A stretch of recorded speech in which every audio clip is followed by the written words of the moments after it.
Welcome everyone here to the Smash Board Show right here on Smash FM here on a lockdown Friday here in Melbourne. Of course, let's go across to our friends over in Adelaide and speak to the Sturt Football Club and especially in the SANFLW Women's.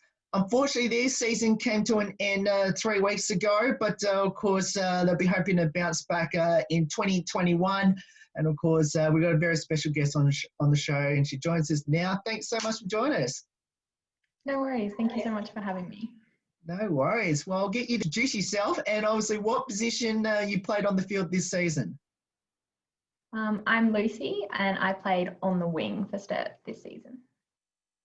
Bit of an up and down year for the team. You've had some close losses. Obviously, you've had some wins on the board as well. And of course, you had a stop-start season as well. I guess, how's it been like in this really unusual year? Yeah, it's been really, I guess, challenging at times. We were doing really well up until that break that we had due to COVID. And then didn't do so well after the break, but really promising signs. We had a lot of close games and we really challenged a lot of teams. So that was really exciting and we're really looking forward to, I guess, next season. A lot of positive signs to come from it.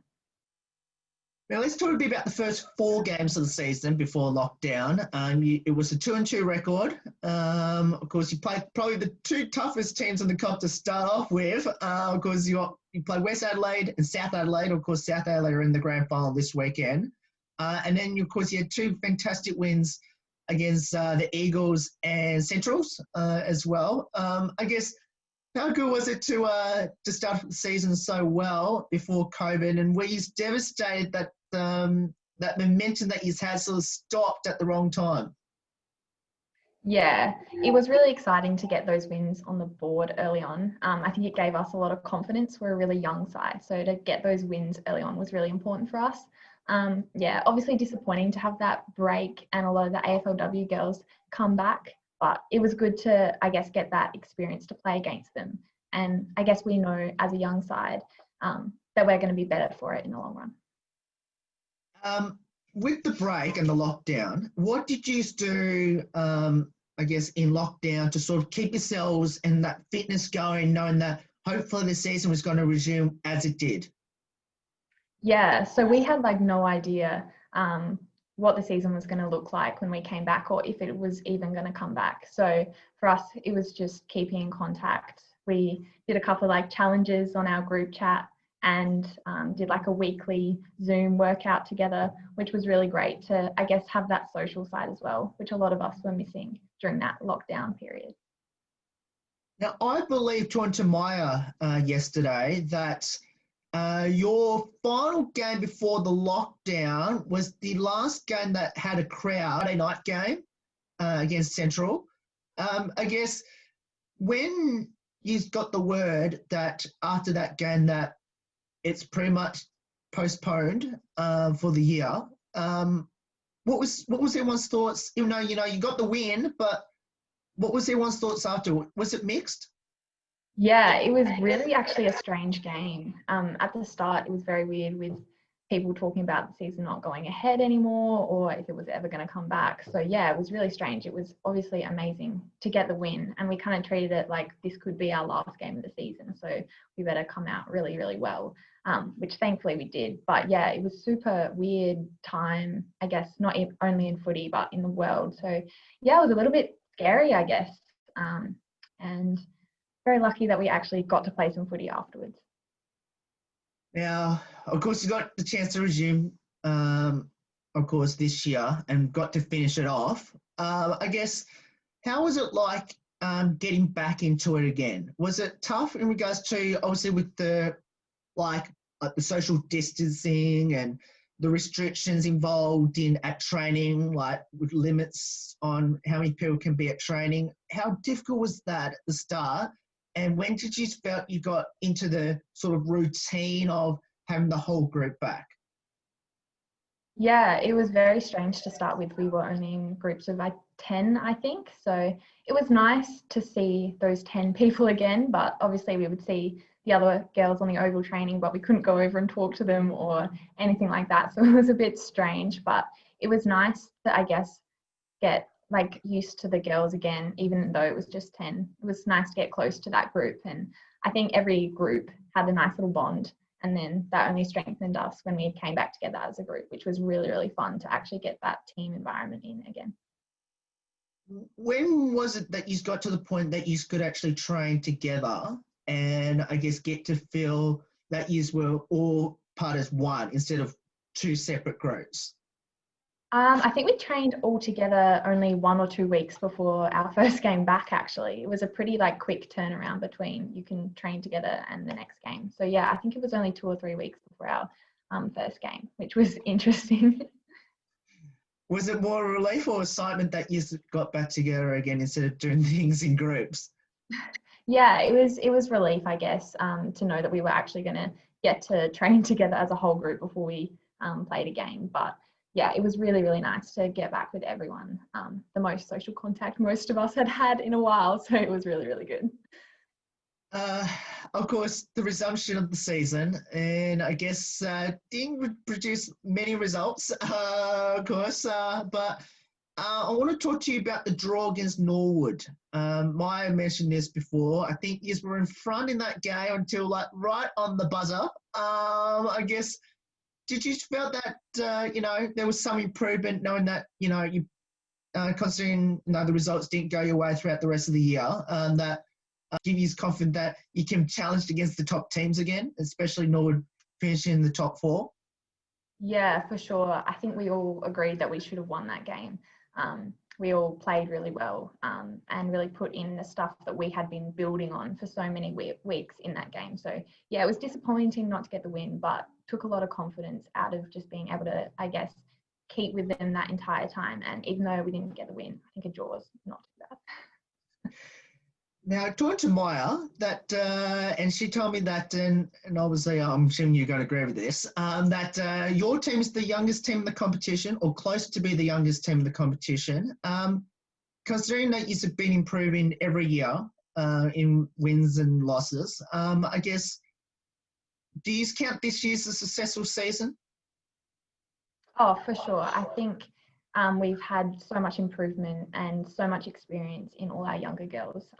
A majority of our team are, I think, under 20.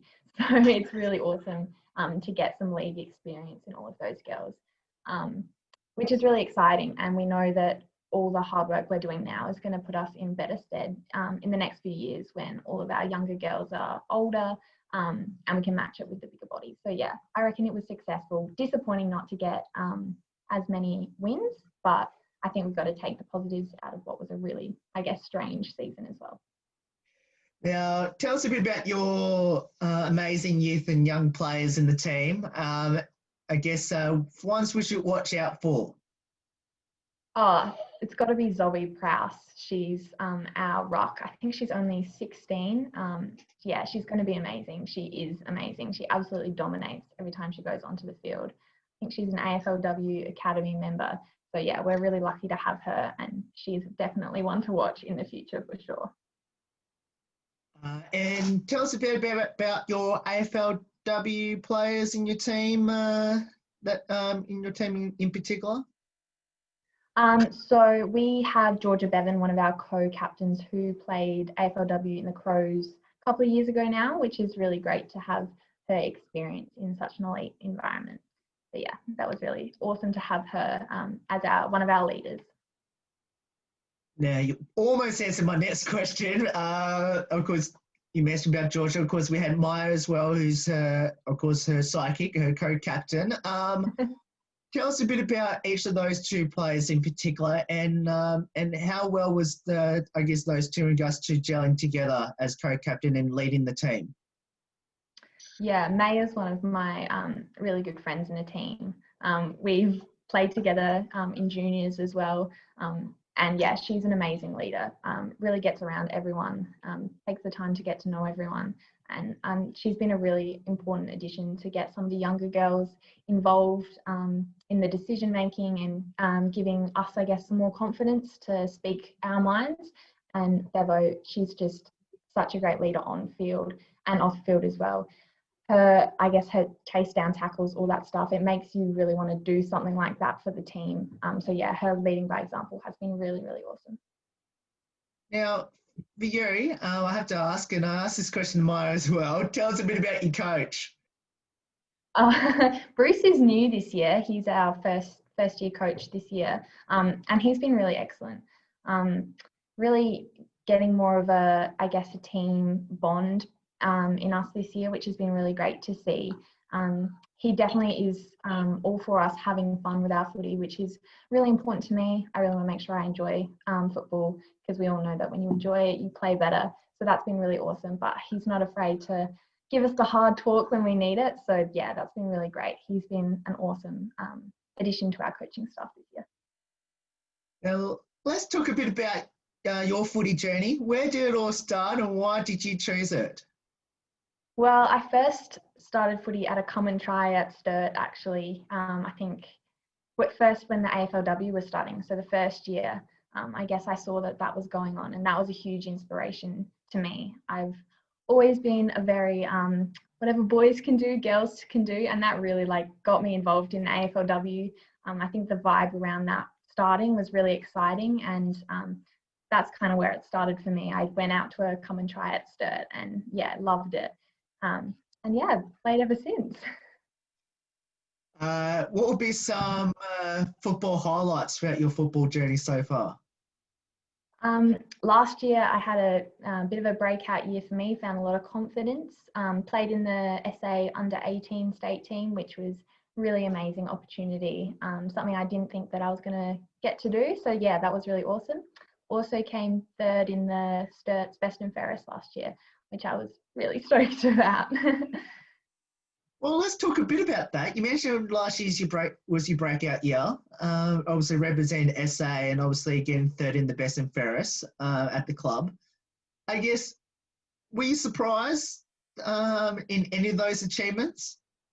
Yeah, I was. I found a lot of confidence in my football ability last year, which I think was lacking in the previous year. First year of SANFLW, I was like, oh my gosh, I'm 16. I don't know what I'm doing. I've only played football for a year. So yeah, I think after that first season, I was like, okay, I can play football, and I just stopped thinking about it so much. And yeah, I think that really helped me gain some confidence, which led to some good performances and some consistent performances last year. Now, when I spoke to Maya yesterday, and obviously she mentioned about her local club, and now obviously she still goes back there and does some coaching there. Tell us who your local club was prior to Sturt. You still do the same thing?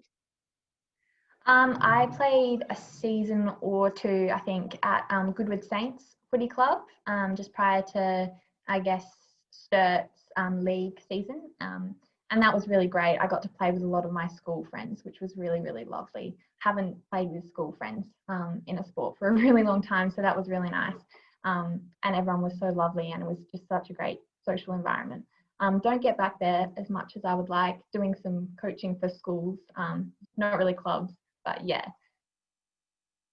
Now, we'll talk about that coach in a moment, because I'm going to ask the same question I asked Maya yesterday, because she does the same thing herself. Any highlights for this season yourself personally? I think this year I did struggle a bit with the jumbled up season. Struggled, I guess, getting into the game on the wing this year a little bit. But I think just being able to play my role every week was something that I was really happy with. Being a consistent player is something I always strive to be. So yeah, I think just not so much any standout performances as such, but I think I was just consistent this year, which was, I guess, nice. Now, what does the sport of football mean to you now, and especially playing for Sturt? Oh, playing for Sturt is, I have so much pride in telling people that I play for Sturt. I think it's such a well-respected club, and even just in the women's league, I think our club is very well respected. The support that we get from the club is really, really great with the facilities, and anything that we need, they're always there for us. So yeah, it means a lot to play for Sturt. They're, I guess, my number one club, and like my local. I'm a couple of minutes away from the Oval. So yeah, it means a lot to play for Sturt, and the support that they give the women's team is just awesome. Well, the one thing I've I've got from Interim Maya and obviously now yourself is that Sturt's a real family club, and I guess the boys and the men's team have really embraced the women's team in the club. Is that how you feel yourself? Yeah, for sure. We've had a few mixed kicking sessions in the pre-season, which has been really, really fun. Going for like runs up to the parklands with the boys and doing some kicking skills has really, I guess, made us better, lifted us up. Pressure's on to hit the kick when all the boys are looking at you. So yeah, it's been really, really great to get that kind of in-club connection with the boys as well. Have they been to any of your games? Yeah, I've seen a couple of them around. We definitely try our best to support them as well. Has been a little bit hard with COVID with all those restrictions. But yeah, definitely over the years, we've seen them out at our games, and we definitely try and support them as well. Oh, that's good. That's good to know.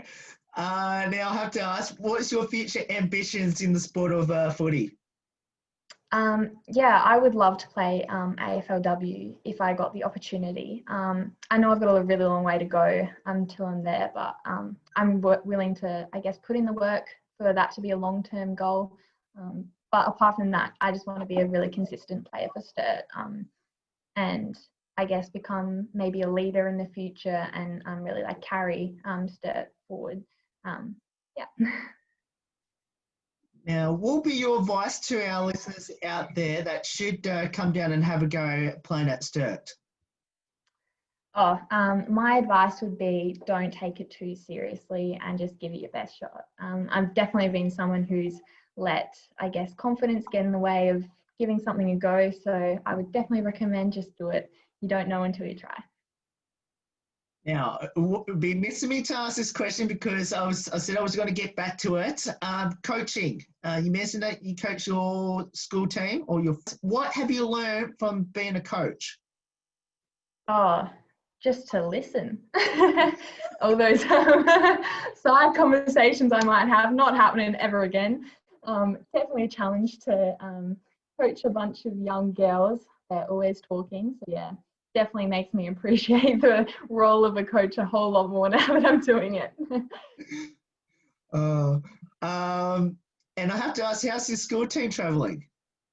Yeah, so I'm coaching Seymour College at the moment, the Open Bees. So we've had a couple of wins, a couple of losses, but yeah, they're travelling pretty well. Lots of improvement. Everything that we've, I guess, worked on, we keep getting better each week. So that's really exciting to see. Have you ever versed against Maya's team? No, we haven't. That would be funny if it happened though. The banter on the sideline would be top notch.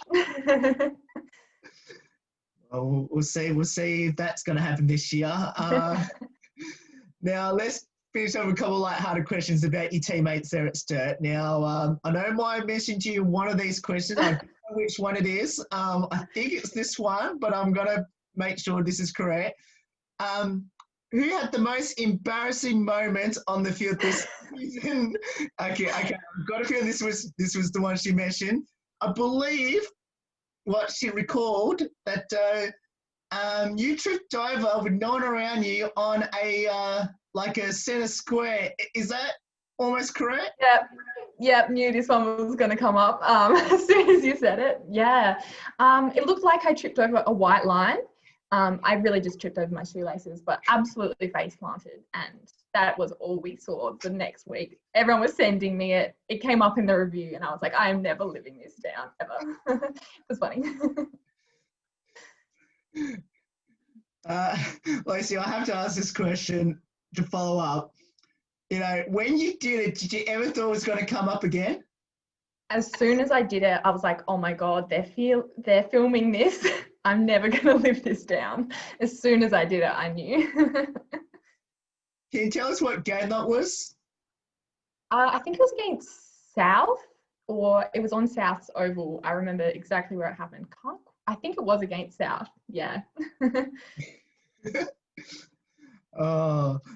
Yes. Maya did mention about that. Who's the comedian in the team? Definitely Kate Harris. She's a lawyer, so she's very quick-witted, and the things that come out of her mouth, we're all like, how do you come up with this stuff? Yeah, she's great. Oh, fantastic. We've got Kate on the show. Good. So I'm going to ask you that question. Now, who's the best singer and dancer in the team? Now, I know there's this thing called TikTok, so I'm sure there's a couple of those girls onto that. Tell us who's the best singer and dancer in the team. I reckon Tess Maple. Yeah, she's a really good singer. Even when she's not messing around, she's a great singer and definitely loves the pre-game song. Great follow-up on my next question. Who, of course, you mentioned about pre-game songs just a moment ago. Who runs that playlist and what's the worst song on it? Oh, the worst song on it. We used Pump It Up by Endor a lot. Like every single game, which got a bit old, but look, you got to love it. It was very pumping up, but yeah, that's the one that comes to mind, to be honest. And who ran the playlist? I think Kate Harris did a lot, actually. I think at the start we all took turns rotating it through, but I think she definitely took over and ran the tunes from there on in. Now, you mentioned about the song Pump It Up. Now, mine mentioned this yesterday, which I'm going to ask you the same question. Did it get to a point that you just got absolutely sick of listening to it and now you've just completely given up on the song like she did? Yeah, I think the last few games we were like, no, it's not happening. It was good for a while, but yeah, it definitely ran its course. Now, what was the most funniest thing that ever happened?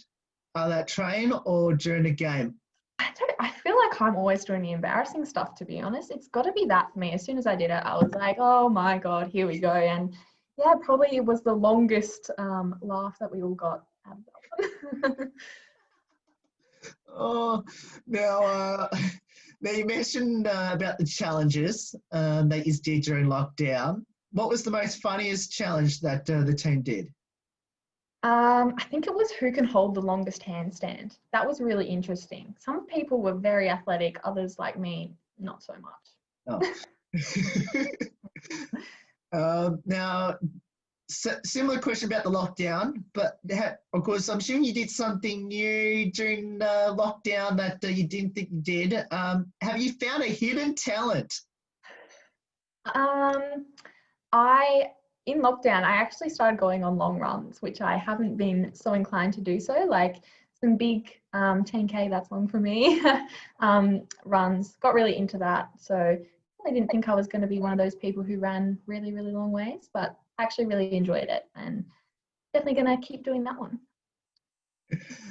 Now, nicknames. Now, I know, trying to I've got to feel I know your answer for this one, but I'm going to ask it anyway. Who has the best nickname in the team? I think Brooke Chaplin, we call her the Chook because it rhymes with Brooke. And we just call her Chooker. And I think that's funny. And now do you have a nickname yourself at the club? I don't think so. I think I'm just Loose or Lucy. Nothing too crazy. Now, I believe the team doesn't have a fine system. Is that correct? But you do the opposite to a fine system. Yeah, we get little there's like a little box that if you do something good for the team, one of our coaches is in charge of handing out these prizes every week at training for things like helping out with scoring if you're not playing, that sort of thing, which is a bit of positive reinforcement. Now, have you ever received one of those? I did actually. Got one of them after lockdown for organising our Zoom workout sessions every week. Well, I might as well follow up on that. I guess, was it easy to get everyone on board on the Zoom sessions? Yeah, it was a bit difficult with people's, I guess, working from home schedules. And obviously it was winter, so it got dark really quick. So our constraints were you've got to do it in your lounge room or your bedroom, which was a bit difficult. But yeah, we made it work. And it was all, I guess, body weight stuff with a footy that you could do in a small space. So that was good. Was there any strange ones that you got the team to do? We did some like interesting Pilates-based workouts, which were fun. The skaters got a couple of people, but yeah, nothing too crazy. Yes, I know exactly what you're talking about when you said Pilates. So, and of course, I'll finish off with this one last one. Now, of course, playing the game, obviously, you have a player sponsor that's helped you out throughout this year. You might as well give them a shout out. I would love to do a shout out to Motivate Yourself personal training. She's actually one of our trainers at the club. So yeah, I'm really close with her, and she's been awesome as a sponsor. Always gives me a little shout out on her Instagram. So that's really good. So yeah, definitely hit her up for all your personal training needs. Fantastic. That's a fantastic plug, Lucy. But, Lucy, thank you so much for joining us. It's awesome having you on the show. We wish we were going to be in Adelaide to watch these play this season, but of course, due to Melbourne's lockdown, that wasn't going to happen. But hopefully, we'll come out in 2021 to watch the Double Blues in action in 2021. Hopefully, you can make the finals and knock off the teams like Norwood and South Adelaide and North Adelaide next season. Yeah, thank you so much for having me. I really enjoyed it and hope you guys in Melbourne are all doing okay. We're all thinking of you. Thank you, Lucy. And that's Lucy there from the Sturt Football Club, of course, in the SANFLW Women's, of course. If you're in Adelaide next year, make sure you get down there and watch the Double Blues SANFLW Women's team in action. And, of course, we'll put all the details up on how you can go about getting involved with them in the next couple of days. There's more on the Smash Sport Show right after this. Don't go away. Here on Lockdown Friday.